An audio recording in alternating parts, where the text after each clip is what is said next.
আসসালামু আলাইকুম। সবাই কেমন আছেন? আশা করছি সবাই ভালো আছেন। খুব কম সময়ে অল্প উপকরণ দিয়ে ঘরেই তৈরি করে ফেলুন গোলাপ জামুন মিষ্টি। এটি দেখে বোঝা যাচ্ছে কতটা সফট, কতটা রসালো। আশা করছি পুরো ভিডিওটি দেখবেন। প্রথমে আমি প্যানে দিয়ে দিচ্ছি 2 কাপ চিনি, 2 কাপ পানি, 4টা এলাচ। আমি ভালো করে শিরাটা জাল করে নিব। শিরাটা ভালো করে ফুটে উঠলে 2 টেবিল চামচ লেবুর রস দিয়ে নামিয়ে নিব।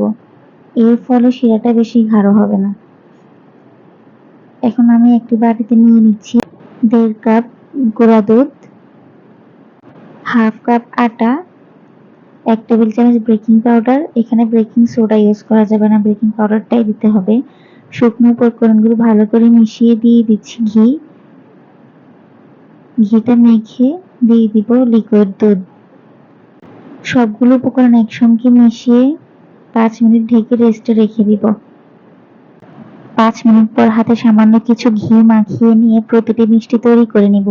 প্রতিটি মিষ্টি যাতে সমান হয় তাই আমি একটা চামচের সাহায্যে মিষ্টিগুলো বানিয়ে নিলাম। আমি আগে থেকে চুলায় প্যান বসিয়ে 1 কাপ তেল গরম করতে দিয়ে দিলাম। তেল গরম হয়ে গেলে সবগুলো মিষ্টি দিয়ে দিব।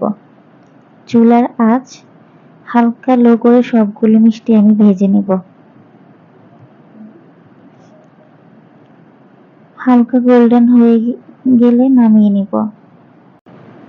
সবগুলো মিষ্টি হয়ে গেলে আমি শিরাতে মিষ্টিগুলো দিয়ে দিব।